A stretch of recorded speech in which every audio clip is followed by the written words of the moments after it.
The apartment was silent, except for the rhythmic drip of the kitchen faucet I'd been meaning to fix for weeks. I sat cross-legged on my threadbare couch, the fabric worn thin from years of use, staring at the rejection email glowing on my phone screen. "We regret to inform you." The words blurred together as tears pricked the corners of my eyes. 3 months behind on rent, my waitressing job barely covering groceries, and now this. Another interview. Another door slammed in my face. I pressed my palms against my eyes, willing myself not to cry. The apartment smelled of instant ramen and desperation, a scent I'd grown intimately familiar with since moving to the city 2 years ago. Outside my window, the sounds of Friday night revelry echoed through the streets, laughter, music, the promise of something better happening to everyone but me. My phone buzzed. Sarah. Of course. Sarah. "Girl, tonight's the night. Remember, 8 p.m. at Velocity. Don't be late. This guy is perfect for you. Doctor, kind, actually has his life together. Wear that blue dress." I glanced at the clock. 6:47 p.m. The last thing I wanted was to sit across from some stranger, pretending my life wasn't falling apart, forcing smiles while calculating if I could afford to split an appetizer. But Sarah had been begging me for weeks, insisting that her colleague Marcus was exactly what I needed, and she'd already told him I was coming.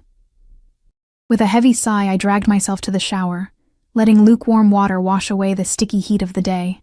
The blue dress she'd mentioned hung in my closet, a relic from better times when I'd actually had occasions to dress up for.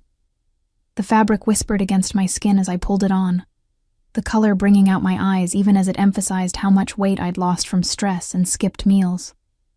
By 7:30, I was standing outside Velocity, a sleek restaurant in the financial district that I'd never have dreamed of entering on my own. Glass and chrome reflected the city lights, and through the floor-to-ceiling windows, I could see beautiful people dining on meals that cost more than my weekly grocery budget. My hands trembled as I smoothed down my dress, suddenly aware of how out of place I looked. The hostess barely glanced at me. "Reservation name? Marcus Chen. I'm meeting someone." She scanned her tablet, immaculate nails clicking against the screen. "I don't see a Marcus Chen. Are you sure you have the right restaurant?" Heat crept up my neck. Of course something would go wrong. Maybe he's running late? Could I wait at the bar? She gave me a look that suggested I was already ruining her evening before gesturing vaguely toward the bar area. I navigated through tables of laughing couples and business deals being sealed over expensive wine, feeling increasingly invisible. The bartender took one look at my worn clutch and turned his attention to a man in a suit, signaling for a refill. 8:15 p.m. I checked my phone obsessively. No messages from Sarah, no calls. I tried texting her, but the message wouldn't send. My service provider had probably throttled my data again since I was late on that bill too. The bartender finally deigned to approach me, and I ordered a water, my voice small. 8:45 p.m. The other patrons had started to notice me. The girl sitting alone, nursing water, checking her phone every 30 seconds. Pity, amusement. I recognized both in their sidelong glances. My eyes burned with unshed tears as I fumbled with my phone, desperately trying to get my messages to go through. That's when the frustration bubbled over. I switched to my banking app, realizing I might have enough for one drink if I could just get the mobile hotspot from the coffee shop next door. I stepped outside into the cool night air, and finally, blessed connection. Messages flooded in, but none from Sarah. Instead, 3 from my landlord about the rent, 2 from my credit card company, and 1 from my mom asking if I was eating enough. The weight of it all pressed down on my chest, making it hard to breathe. My fingers moved almost of their own accord, typing out a message to Sarah. Me. I can't do this anymore. I'm sitting here alone looking like an idiot. This date was a disaster before it even started. I'm done. I'm so tired of everything being so hard. Please tell Marcus I'm sorry. Something came up. I'm going home. I hit send, shoving my phone into my clutch as I blinked back tears. The street was quieter here, away from the restaurant's entrance. I started walking toward the subway, my heels clicking against the pavement, when my phone buzzed. I pulled it out, expecting Sarah's apology or explanation. Instead, a number I didn't recognize. The message made my blood run cold. Unknown. Address? My heart stuttered. I stared at the screen, confusion mixing with a creeping sense of unease. This wasn't Sarah's number. I checked my sent messages, and my stomach dropped. The message I'd sent, it hadn't gone to Sarah. The number was 1 digit off. In my frustration and the poor lighting, I'd mistyped. I'd sent my vulnerable, desperate confession to a complete stranger. Heat flooded my face as humiliation crashed over me. Quickly, I typed back, "Me. I'm so sorry. Wrong number. Please ignore that message." The response came within seconds. Unknown. Too late. Address. Now. My hands shook as I read it. The tone was commanding. Absolute. Not a request, an order. Who talks like that? My mind raced through possibilities. Some creep who got off on harassing women? A prank?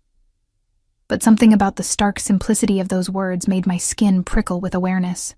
Me. I don't know who you are. It was a mistake. I'm fine. 3 dots appeared, disappeared, appeared again. The weight felt eternal, my heart hammering against my ribs as I stood on the darkening street corner. Unknown. You said you're done, that everything is hard, you're not fine. Where are you? The unexpected concern in those words, buried beneath the commanding tone, made something in my chest twist. This stranger had read my moment of weakness, and instead of mocking or ignoring it, was, what? Offering help? Demanding my location? The contradiction was disorienting. Me. Really? It's okay, just had a bad night. Thank you for your concern, but I'm handling it. Unknown. Velocity, financial district. Still there? The air left my lungs. How did he know? Then I realized I must have mentioned it in my confused state, or he'd looked up restaurants in the area, or my mind spun with possibilities, each more unsettling than the last. Me. How do you know that? Unknown. Lucky guess. Stay there. Me. I'm leaving. Please don't worry about it. I'm sorry for the confusion. Unknown. Don't move. The finality of those 2 words stopped me mid-step. This was insane. I didn't know this person. They could be anyone. Dangerous, disturbed, or just someone with too much time and a savior complex. Every rational part of my brain screamed at me to block the number, get on the subway, go home, and forget this entire nightmare of an evening. But something kept me rooted to the spot. Maybe it was the sheer bizarreness of the situation.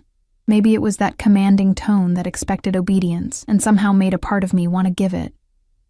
Or maybe it was just that I was so tired of fighting everything alone that even a stranger's concern felt like a lifeline. Me. Why? Unknown. Coming. That single word sent a shiver down my spine that had nothing to do with the cool night air. Coming.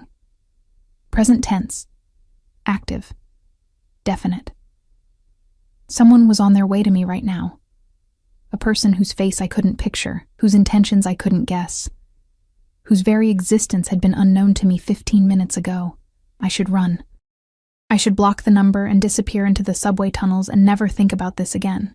Instead, I stood there on the corner outside Velocity, my blue dress fluttering in the evening breeze, my heart racing with a mixture of fear and something I couldn't quite name, watching the street for I didn't know what. Waiting. 10 minutes passed like hours. I paced the sidewalk, my heels scraping against the concrete, second-guessing every decision that had led me to this moment. Twice I started walking toward the subway entrance. Twice something pulled me back. The logical part of my brain cataloged all the ways this could go wrong. Serial killer, human trafficker, some deranged person who preyed on vulnerable women through misdirected text messages. But I stayed. The street had grown quieter, most of the dinner crowd already seated inside warm restaurants. The post-work rush faded into Friday night leisure.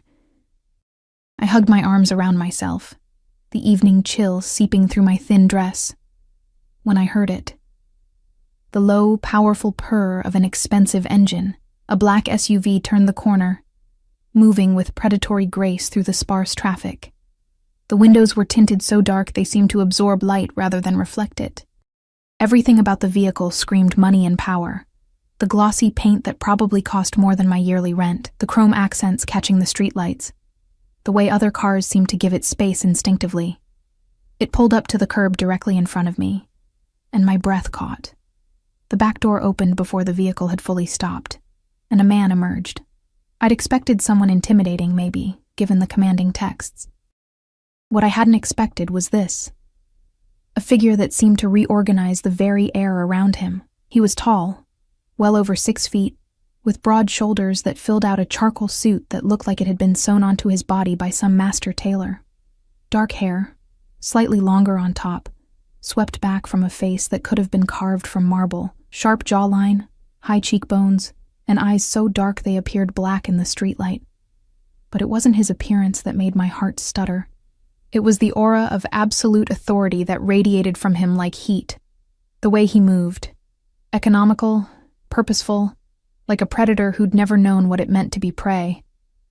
The driver who'd opened his door, a massive man with a scar running down his neck, stood at attention with the posture of military training or something harder. Those dark eyes found me immediately, locked on with an intensity that made me forget how to breathe. He moved toward me with measured steps, and I noticed everything. The faint scent of expensive cologne mixing with something darker, leather and whiskey and smoke. The way his shoes clicked authoritatively against the pavement, the absolute silence of the man behind him who radiated menace despite never making a sound. "You're still here." His voice matched the texts, commanding, deep, with an edge that suggested he wasn't used to being questioned. But there was something else underneath, a note I couldn't quite identify. Relief? Approval? I don't know why, I admitted, my voice barely above a whisper. Every instinct screamed contradictions. Run, stay, hide, stand tall. He stopped about 3 feet away, close enough that I had to tilt my head back to meet his eyes, far enough that I didn't feel immediately threatened. His gaze traveled over me, not leering but assessing, taking in details with the focus of someone who missed nothing. The worn clutch, the slightly scuffed heels I'd tried to polish, the way I was shivering despite my best efforts to appear calm. "You're cold." Not a question, an observation delivered as fact. Before I could respond, he was shrugging out of his suit jacket. The movement revealed a crisp white shirt that did nothing to hide the powerful build beneath it, and something else, a shoulder holster, the dark leather and metal glint visible for just a moment before he draped the jacket over my shoulders. The warmth was immediate and overwhelming. The fabric still held his body heat, and that scent intensified, expensive and masculine and utterly intoxicating. I pulled it closer instinctively, and something flickered across his face. Satisfaction. "Thank you," I managed, "but you didn't have to come all the way here. I told you it was a mistake. You told me you were done, that everything was hard." He tilted his head slightly, studying me like I was a puzzle he intended to solve. People don't say things like that unless they mean them. I was just frustrated. Bad night, stood up on a blind date, life falling apart, the usual. I tried for a self-deprecating laugh, but it came out shaky. "Not your problem. It is now." Those 3 words, delivered with such finality, sent a chill down my spine that had nothing to do with the temperature. Something about the way he said it, like he'd made a decision that couldn't be unmade, made my pulse quicken. "I don't even know your name," I said, trying to inject some rationality into this surreal situation. "Dante." He said it simply, as if I should recognize it. When I didn't react, something almost like amusement touched his eyes. "And you are?" "Emma. Emma Shaw." I shifted my weight, hyper-aware of his proximity, the way his presence seemed to create a bubble of space around us that the rest of the city couldn't penetrate. "Look, Dante, I appreciate you coming, but I'm fine. Really. I'll just head home and..." "Home to what? The apartment you're 3 months behind on?" His words were matter of fact, not cruel, but they hit like a physical blow. I stared at him, my mouth opening and closing soundlessly. "How do you..." "I didn't say that. I didn't tell you. You didn't have to." He gestured toward the phone still clutched in my hand. "Your message said everything was hard." You're dressed for an expensive restaurant you clearly can't afford, stood up on a date you didn't want to go on, and you're shaking from more than just the cold. The signs aren't difficult to read for someone who pays attention. The accuracy of his assessment should have frightened me.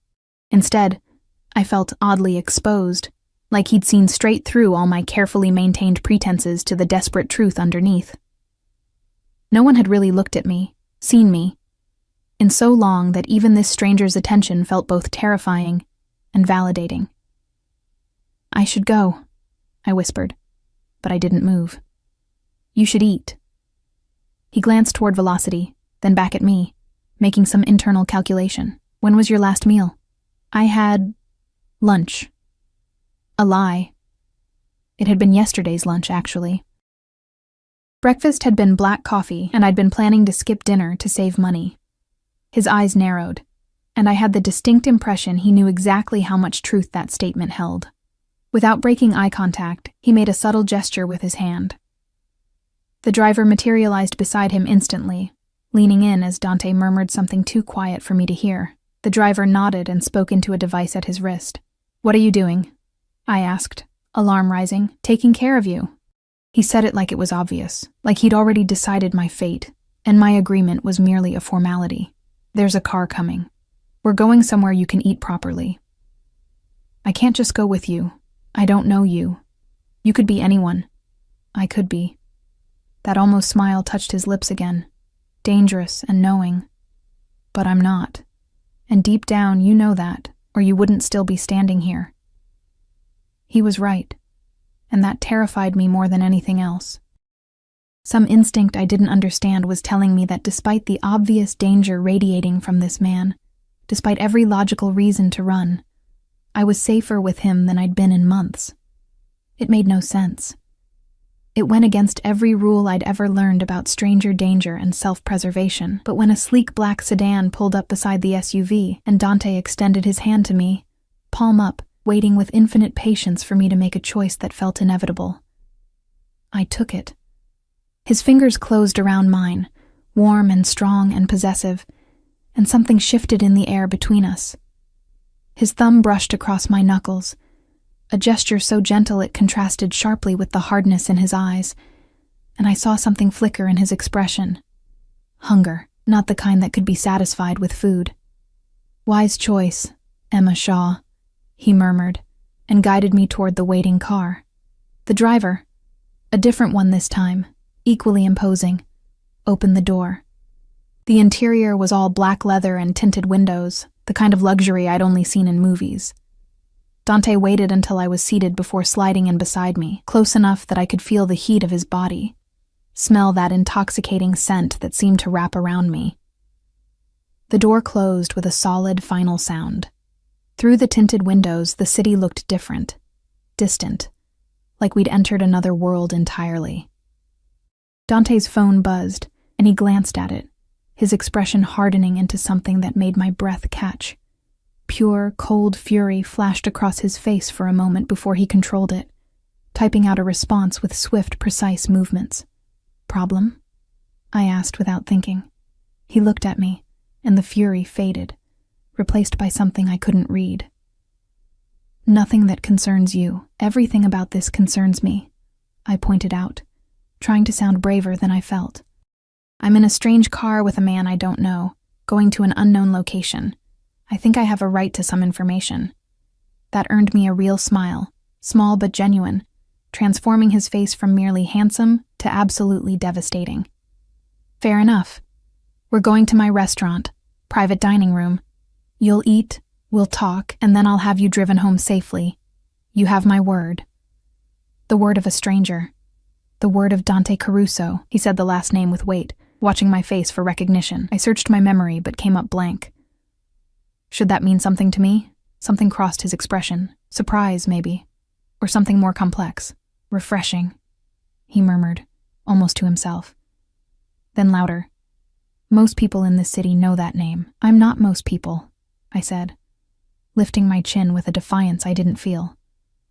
"I work double shifts at a diner in Queens, can barely pay my bills, and apparently text strangers when I'm having a breakdown. So no, your name doesn't mean anything to me, except that you're clearly rich enough to have multiple cars and drivers and private dining rooms." He leaned back against the leather seat, studying me with such intensity I felt it like a physical touch. "You really don't know." "Know what?" But he just shook his head, that dangerous smile playing at his lips. "Later.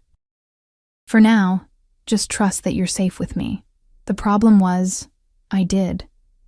Against all logic and reason, sitting in this car with this commanding stranger whose name apparently should terrify me, I felt safer than I had in months, and that realization was more frightening than anything else that had happened tonight. The restaurant Dante brought me to wasn't listed on any map I'd ever seen.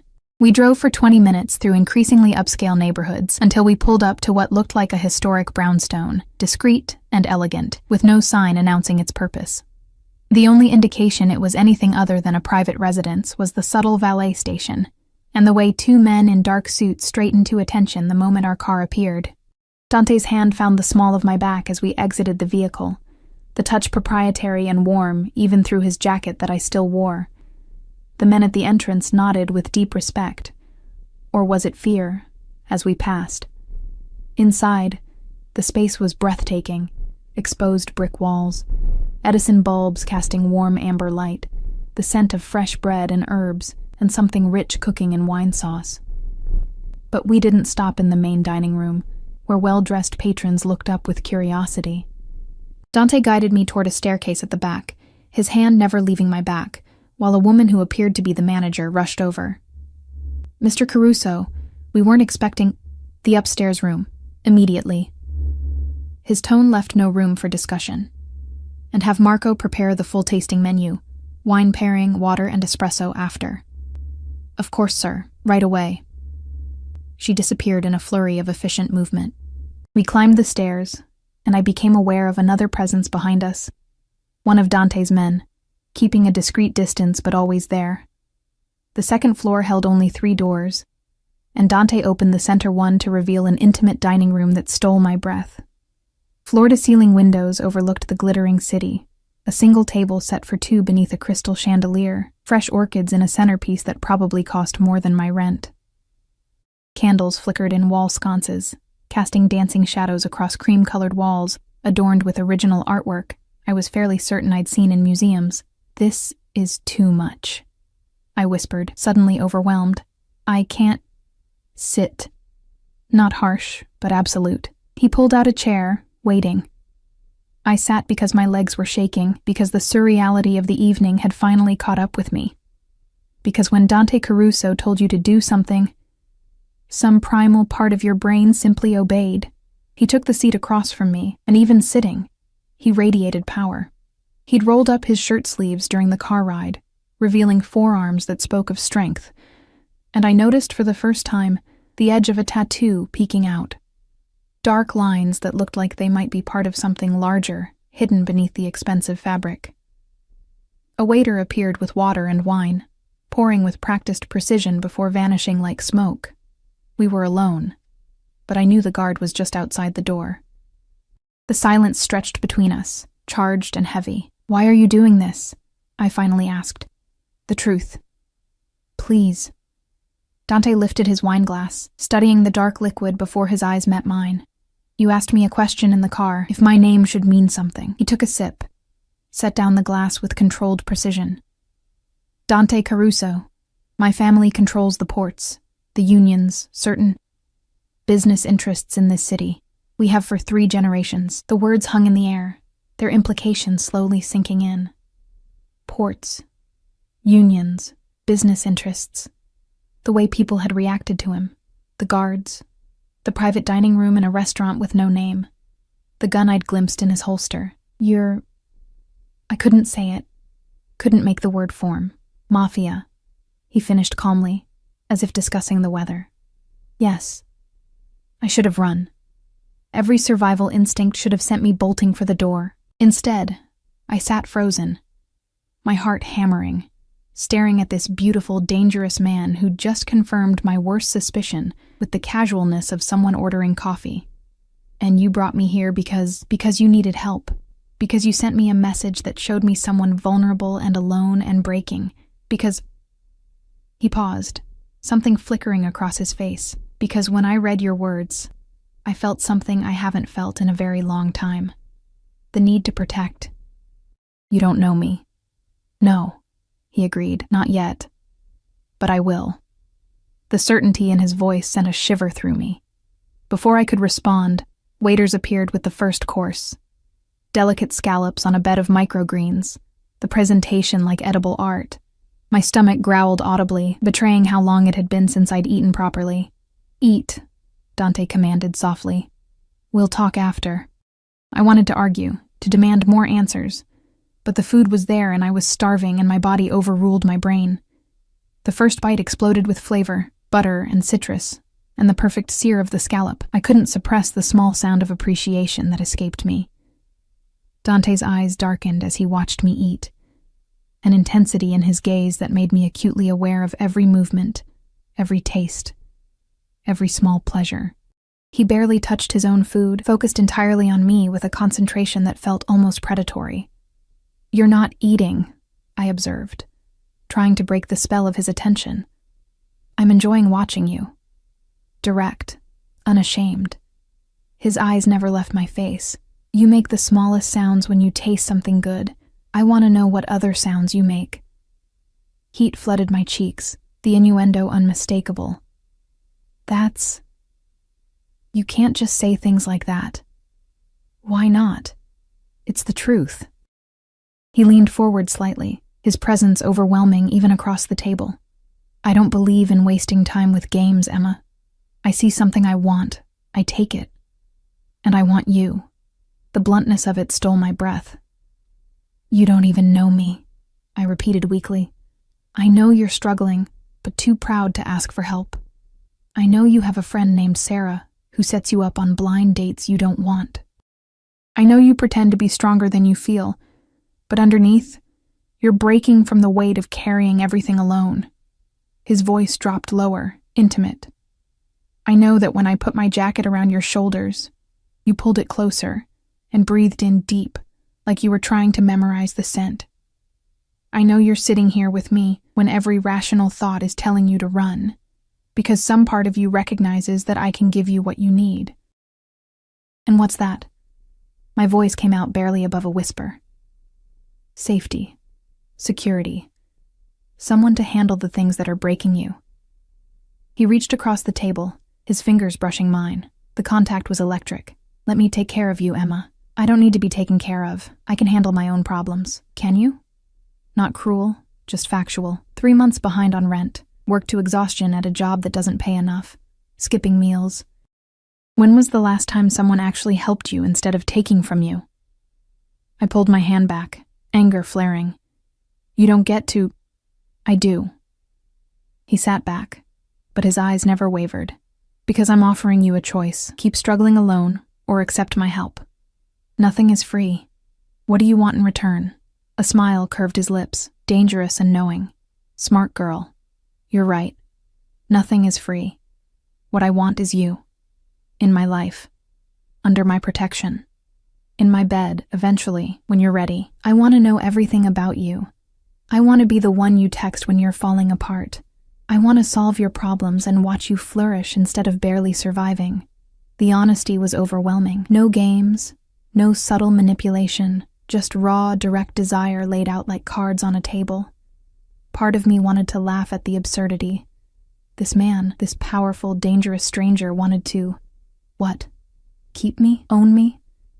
That's insane, I said. You can't just decide you want someone and expect them to... Can I? He gestured around us. Emma, I built an empire on knowing what I want and taking it. But with you, I'm offering a choice. Walk away right now, and I'll have you driven home safely. You'll never hear from me again. Or stay, finish this meal, and let me show you what your life could be. This isn't real life. This is some fantasy. This is my life, and it could be yours. His phone buzzed again, and this time when he looked at it, murder flashed across his face. His jaw clenched, and I watched him type a response with barely controlled fury before setting the phone face down on the table. When he looked back at me, the rage was carefully masked, but I'd seen it, the real danger beneath the civilized exterior. What was that? I asked.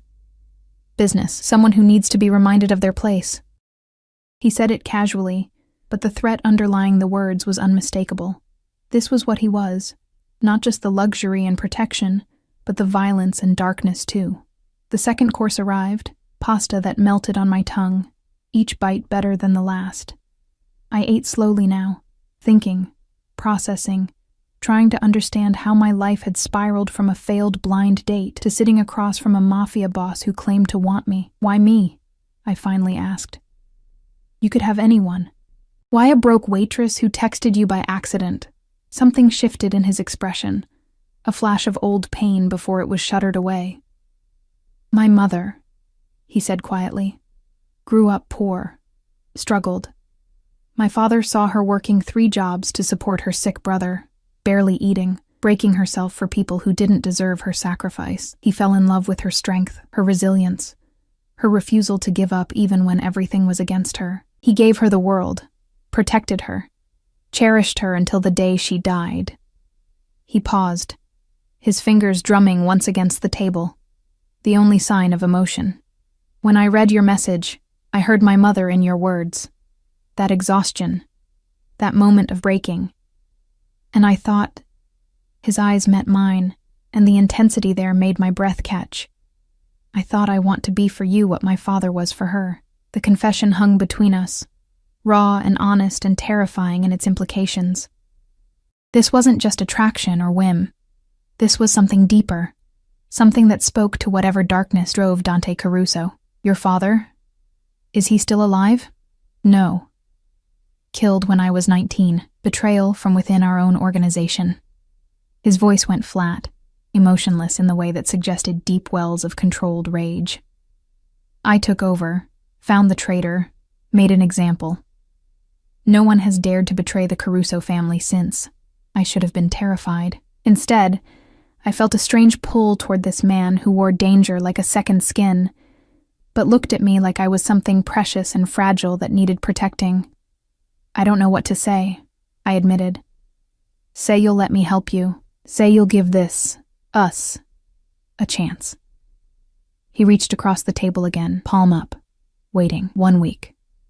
Let me handle your rent, get you out of that survival mode, show you what your life could be with someone who has the resources to actually solve your problems.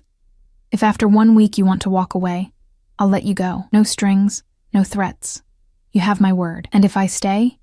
His smile was pure predator. Then you're mine, Emma Shaw, and I protect what's mine with everything I have. The choice stretched before me. Safe, sensible, struggling alone, or dangerous, insane. Surrendering to this powerful stranger who promised to remake my world. My hand trembled as I lifted it, hovering in the space between us. And then, against all logic, against every warning screaming in my head, I placed my hand in his. His fingers closed around mine with possessive certainty, and something fundamental shifted in that moment. I saw it in his eyes, triumph, satisfaction, and a hunger that promised he would never let me go. Wise choice, he murmured, bringing my hand to his lips and pressing a kiss to my knuckles that sent fire racing through my veins. Now finish your dinner, cara mia. We have much to discuss about your new life. The week that followed was a fever dream that rewrote every assumption I'd ever held about my life. Monday morning, I woke up in my cramped apartment to find an envelope slipped under my door. Inside was a cashier's check for enough to cover my back rent, next month's rent, and a substantial cushion beyond that. No note, no explanation needed. Just Dante keeping his word. By Monday afternoon, a black car appeared outside the diner where I worked my lunch shift. The driver, the same scarred man from that first night, handed me a phone, sleek, expensive, already programmed with one contact. Dante, keep this with you. Always. If you need anything, call me. If anyone bothers you, call me. If you're scared, call me. I'll answer. I stared at those words for a full minute, my thumb hovering over the reply button. The other waitresses watched through the window, whispering among themselves about the luxury sedan that looked so out of place in our neighborhood. Me. This is too much. Dante, this is nothing. Dinner tonight. The car will pick you up at 7. Not a request. Never a request with him. I should have said no, established boundaries, reminded him that I wasn't something he could simply command. Instead, I found myself checking the clock every 10 minutes until my shift ended, my heart racing with anticipation I didn't want to acknowledge. That night, he took me to the opera. I'd never been, couldn't have afforded it in 1,000 years. Dante sat beside me in a private box, his presence overwhelming in the intimate space, and I felt his eyes on me more than the stage. During intermission, he introduced me to people whose names I recognized from news articles about business and politics, and the way they deferred to him with barely concealed nervousness made my stomach twist with the reality of who he was. "You're uncomfortable," he observed as we settled back for the second act, his hand finding mine in the darkness. "Everyone's afraid of you," I whispered. "Yes." No denial, no apology. His thumb traced circles on my palm, the gesture oddly soothing. "Does that frighten you?" "It should. But it doesn't." He brought my hand to his lips, kissing my knuckles while keeping his eyes locked on mine. "You see the danger, Emma, but you also see the protection it offers. You're smarter than you give yourself credit for." Tuesday, I came home from my morning shift to find my apartment door unlocked. My heart seized with panic until I stepped inside to find not intruders, but 3 women with measuring tapes and fabric samples. Dante stood in my tiny living room, looking impossibly out of place in his tailored suit among my second-hand furniture. "What is this?" I demanded, embarrassment flooding through me at him seeing how I really lived. The peeling paint, the furniture held together with hope and duct tape, the evidence of my poverty laid bare. "Your wardrobe is insufficient for the places I want to take you," he said it without judgment, simply stating a fact. "These ladies will measure you for appropriate clothing, unless you'd prefer to choose yourself. I can have you taken to the boutiques on 5th Avenue. I can't afford—" "I can." He moved closer, his presence filling my small space until there was nothing but him. "Stop thinking about cost, Kara. Let me handle these details." "This isn't— Dante, this is too much, too fast. You're steamrolling my entire life." Something flickered in his expression, a moment of uncertainty quickly masked. "Would you prefer I stop? Pull back?" The honest answer terrified me. Because no, I didn't want him to stop. In 3 days, he'd eliminated the crushing anxiety about rent, replaced my dying phone with reliable technology, fed me better than I'd eaten in months. For the first time in years, I wasn't constantly calculating costs, skipping meals, lying awake at 3 a.m. paralyzed by financial panic. "I don't know what I want," I admitted quietly. He cupped my face in his hands, the gesture surprisingly gentle from a man who radiated such danger. "Then let me decide for you. Let me take care of you while you figure it out." I should have said no. Instead, I let the women measure me, watched Dante make notes on his phone about colors and styles, accepted this surreal invasion of my life by a man who decided I was his to protect. Wednesday brought a breaking point. I was closing the diner alone, the last customer having left an hour before, when 3 men walked in. They weren't the usual late-night crowd. Too clean, too purposeful, with eyes that scanned the space like predators assessing territory. "We're closed," I said, trying to keep my voice steady as I wiped down the counter. The largest one smiled, but there was no warmth in it. "We're not here to eat, sweetheart. We're here to deliver a message." Ice flooded my veins. "I think you have the wrong person. Emma Shaw, right? Dating Dante Caruso?" He leaned against the counter, his smile widening at my expression. "Word gets around fast in our world. See, Dante has some business associates who aren't happy about his recent distraction. They wanted us to suggest you might want to reconsider that relationship." "I don't know what you're—" "Don't play stupid." His voice hardened. "You're the weakness we've been waiting for." Dante's built quite the empire, made himself untouchable, but everyone has a weakness, and sweetheart, you just became his. Fear clawed up my throat, but beneath it, anger sparked. "Get out. Now, or I'm calling the police." They laughed. All 3 of them, like I'd said something hilarious. "The police? You really don't understand the world you've stepped into, do you?"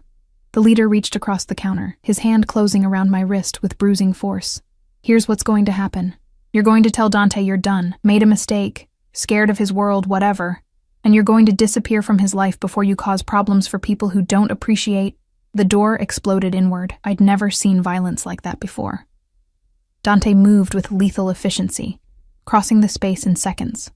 One of his men, I recognized the scarred driver, slammed the man holding me against the wall with force that cracked the plaster. The other two tried to fight back, but it was over in moments. Dante's fist connected with the leader's jaw with a sickening crunch, and the man crumpled. Then Dante was in front of me, his hands on my face, his eyes wild with something between fury and fear. Did they hurt you? Emma, look at me. Did they hurt you? I'm fine, I managed, though I was shaking. How did you know? I have someone watching you, always. He turned to the men on the floor, his voice dropping to something that made my blood run cold. Take them to the warehouse. I want to know who sent them, and I want them to understand what happens when someone threatens what's mine. Dante, I caught his arm as he started to turn away. You can't kill people because they threatened me. His eyes met mine, and what I saw there stopped my breath. Pure, cold rage, barely leashed.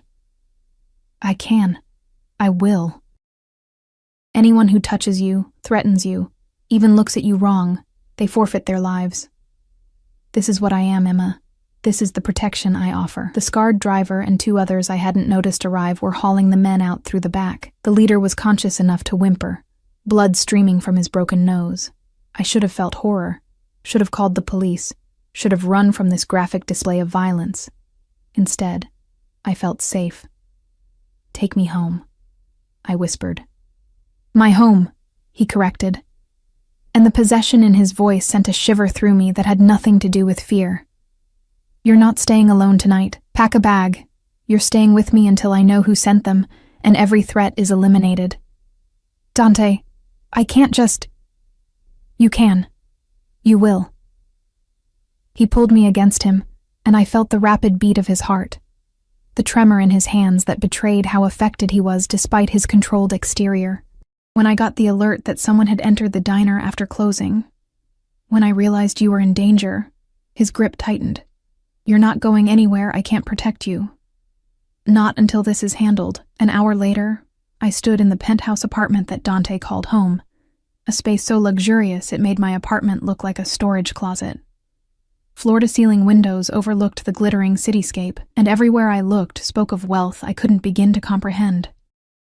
The guest room is prepared, Dante said, showing me to a suite larger than my entire apartment, complete with an ensuite bathroom of marble and gold fixtures. But I'd prefer you stayed in my room. I want you close. That's not... We haven't... I couldn't finish the sentence, hyper-aware of him in the intimate space. I'm not asking you to sleep with me, Emma. I'm asking you to sleep beside me so I know you're safe. He stepped closer, his hand cupping my cheek. I need to know you're safe. After tonight, I need... He broke off, jaw clenching. Please, that single word, spoken with such raw need, broke through my defenses. Okay. His bedroom was a study in controlled luxury. Dark wood, expensive linens, the scent of him everywhere. He gave me one of his shirts to sleep in, and the fabric swallowed me, hitting mid-thigh. When I emerged from the bathroom, he was sitting on the edge of the bed in dark sleep pants, his chest bare, revealing the full extent of the tattoos I'd only glimpsed, the intricate design of dark wings spreading across his shoulders and back. Come here. He held out his hand, and I took it, letting him pull me onto the bed beside him. We lay facing each other, close enough that I could feel his warmth, see every detail of his face in the dim light. Tell me about them, I said softly, reaching out to trace the edge of a wing on his shoulder. Your tattoos. His eyes darkened at my touch. Each one marks something significant. This one, he guided my hand to a design over his heart, was for my mother, the day she died. The wings are for my father, freedom and protection, what he gave our family. And this... He turned, showing me script along his ribs I hadn't noticed. Is the family motto. Familia, soprattutto. Family above all. And I'm supposed to be part of that? I asked, my voice barely a whisper. Your family? You already are. He pulled me closer, tucking me against his chest, his arms encircling me with possessive certainty. From the moment you put your hand in mine at that restaurant, You became mine to protect, and I protect what's mine, Emma. Always. I should have argued, should have reminded him that people weren't possessions, that a week wasn't long enough to make such declarations. Instead, I pressed closer, feeling safer in the arms of a dangerous man than I'd ever felt in my life. I'm scared, I admitted against his chest. Good. Fear will keep you careful. His hand stroked through my hair, the gesture soothing. But never fear me. Everything I do, every violent thing, every dark part of who I am, it's all to keep you safe. Remember that. I fell asleep to the steady beat of his heart, wrapped in warmth and safety, and the protection of a man who'd rewritten my world in a week. And somewhere in the darkness, in that space between waking and dreams, I admitted the truth I'd been avoiding. I was falling for Dante Caruso, and there would be no going back. I woke to sunlight streaming through floor-to-ceiling windows and the scent of coffee. For a moment, disorientation clouded my thoughts. This wasn't my apartment. These weren't my threadbare sheets, and the warmth beside me definitely wasn't my usual solitude. Dante. He was already awake, propped against the headboard with his phone in hand, looking devastatingly attractive in the morning light. When he noticed my eyes open, something softened in his expression. Coffee's ready. Breakfast will be here in 10 minutes. He set his phone aside, his full attention shifting to me. How did you sleep? Better than I have in months, I admitted, sitting up and pushing hair from my face. His shirt had ridden up during the night, and I caught him tracking the movement with dark eyes. Any news about last night? His jaw tightened. The men were sent by the Rossetti family. They've been wanting to expand into territory I control. Thought they could leverage you as a weakness. He reached out, tucking a strand of hair behind my ear with surprising gentleness. They were wrong. You're not a weakness, Emma. You're my reason to be absolutely merciless. A chill ran through me at the cold promise in his voice. What are you going to do? What I always do. Send a message that will ensure no one ever threatens you again. He studied my face, reading whatever he found there. Does that frighten you, knowing what I'm capable of? Yes, I said honestly. But not in the way you think. I'm scared of how much I trust you. How safe I feel with you, when logically I should be running. Something flickered in his eyes, vulnerability, quickly masked. And yet you stayed. You slept in my arms. You're still here. His hand cupped my cheek. Why, Emma? Because you see me, really see me. Not just the struggling waitress or the girl who can't catch a break, but me. And you want to give me things no one's ever offered. Safety, security, a life where I'm not constantly drowning. I leaned into his touch. That's terrifying and intoxicating, and I don't know how to process any of it. Then don't process it. Just feel it. He leaned closer, his breath warm against my lips. Let me take care of you. Let me protect you. Let me make you mine in every way that matters. The kiss was inevitable. His lips claimed mine with possessive certainty, gentle at first, then deepening when I responded. His hand tangled in my hair, angling my head for better access, and I melted into him, tasting coffee and desire and promises I desperately wanted to believe. When we finally broke apart, both breathing hard, his eyes were nearly black with want. Say yes, Emma. Say you're mine.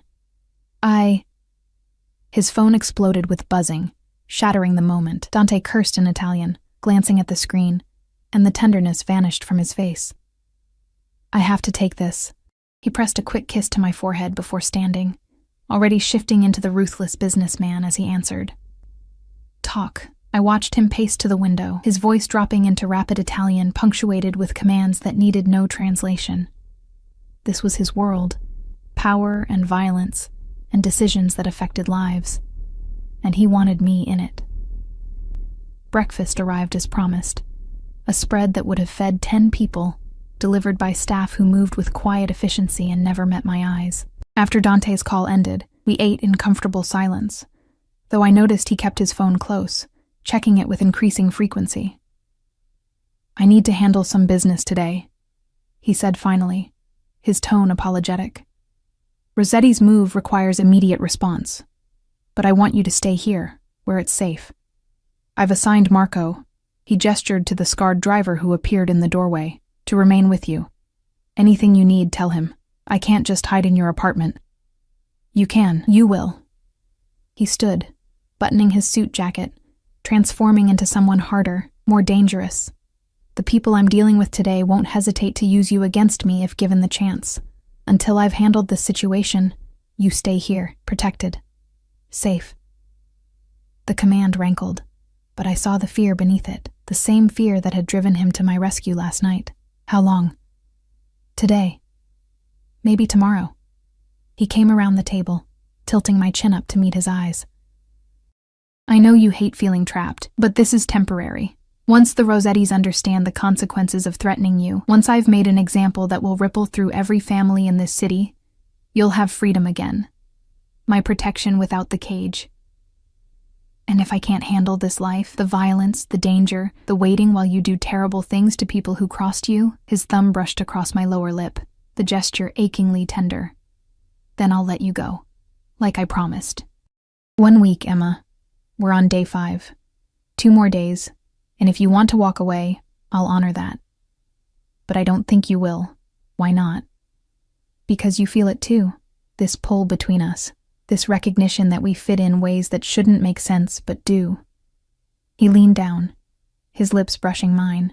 You need someone strong enough to carry the burdens you've been shouldering alone. I need someone who sees the man beneath the monster. We complete each other, cara mia. He left with a final kiss that promised more, and I spent the day in his penthouse feeling like a bird in a gilded cage. Marco stationed himself by the door, silent and intimidating, while I explored Dante's space. Books in Italian and English lined shelves, philosophy, history, classic literature. Photos showed a younger Dante with a beautiful woman who had to be his mother, her smile bright and genuine. In one drawer, I found a small box containing a child's drawing, faded with age, of stick figures labeled Mama, Papa, Dante. The man was a contradiction, brutal and tender, violent and protective, demanding and generous. And I was falling deeper with every revelation. Evening came with no word from Dante. I tried to eat the dinner Marco had ordered, but anxiety had stolen my appetite. What was he doing? Was he safe? The questions circled endlessly until my phone, the one Dante had given me, finally rang. Cara mia. His voice was rough, tired, but warm. How are you holding up? Worried about you, I admitted. Are you okay? A pause, then. The Rossettis won't be a problem anymore. Neither will anyone else who might have considered you a viable target. I made sure of it. The edge in his voice spoke volumes about what made sure entailed. When will you be home? Soon. I need to shower and change. There's blood on my suit. He said it so casually, and I should have been horrified. Instead, I felt only relief that he was safe. Wait for me, Emma. I want to see you. 2 hours later, he walked through the door looking exhausted, but satisfied. His hair was damp from a shower, and he'd changed into casual clothes that made him look younger, more approachable. But his eyes held shadows of whatever he'd done today. Come here, he said softly, and I went to him without hesitation. His arms wrapped around me, and he buried his face in my hair, breathing deep. You smell like my shampoo. I used your shower. Hope that's okay. More than okay. I like you surrounded by my things, smelling like me. He pulled back enough to look at my face. 2 more days, Emma. Can you give me 2 more days to prove this can work? Instead of answering, I kissed him.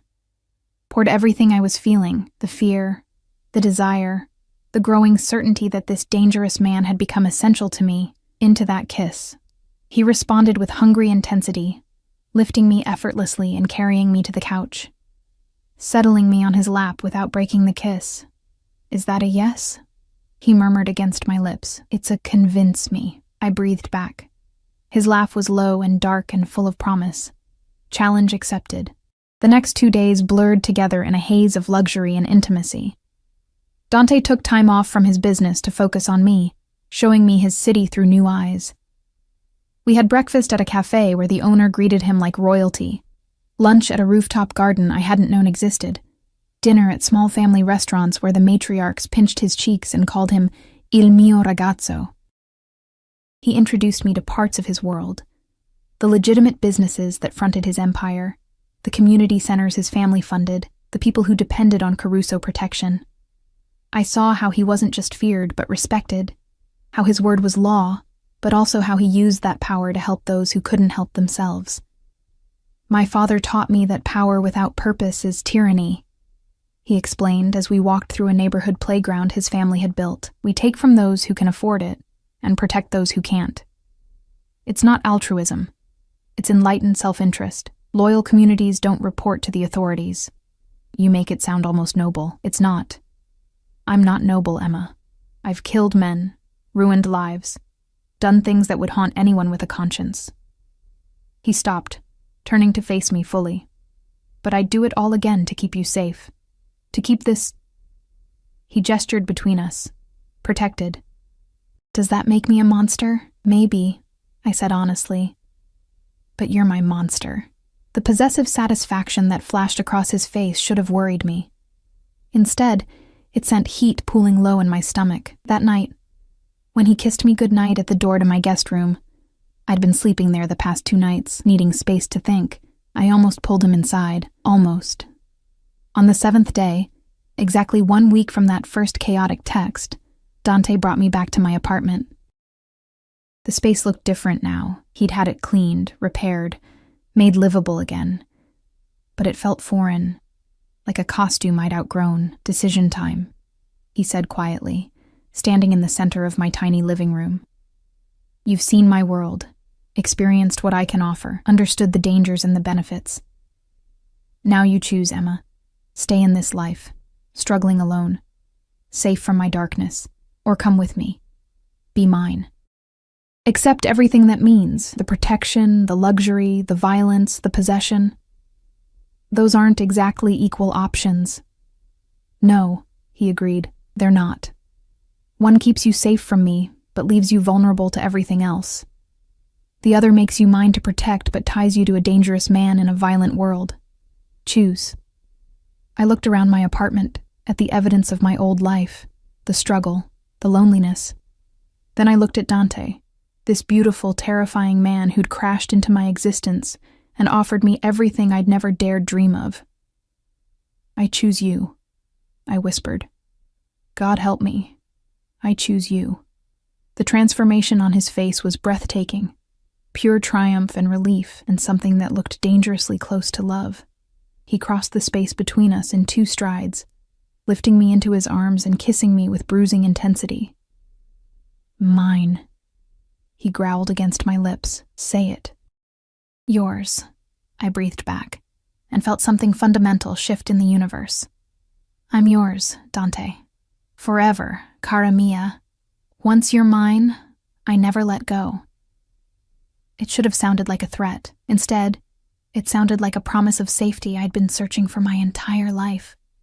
6 months later, I stood in Dante's penthouse, our penthouse now, watching the sunset paint the city in shades of gold and amber. The ring on my finger caught the light, a stunning emerald surrounded by diamonds that had belonged to his mother. Beautiful view, Dante murmured, coming up behind me and wrapping his arms around my waist. It never gets old, I agreed, leaning back against his chest. I wasn't talking about the city. He turned me in his arms, his eyes soft with the expression I now recognized as love. How was your day? Good. I started that business course you suggested. And I had lunch with Sarah. She still can't believe this is real. Neither can I sometimes. His hand cupped my cheek. The girl who texted the wrong number and changed everything. Life with Dante was never simple. There were still dangerous moments, still violence lurking beneath the surface of our existence. But there was also security, purpose, and a love so intense, it sometimes scared me with its depth. He'd kept every promise, protected me, cherished me, given me opportunities to grow beyond survival mode. I'd gone back to school, started building a future that was mine, but supported by his resources. He'd taught me about his world, never hiding the darkness, but always shielding me from the worst of it. And in return, I'd given him something he'd never had. Someone who loved the man beneath the power, who saw his vulnerabilities and cherished them. No regrets? He asked, a question he posed sometimes when the shadows got too dark. Not one, I said honestly. You? Only that I didn't find you sooner. He kissed me softly, a promise and a claim. Ti amo, Emma Caruso. I'd taken his name 3 months ago in a small ceremony attended by his family and the few people I trusted completely.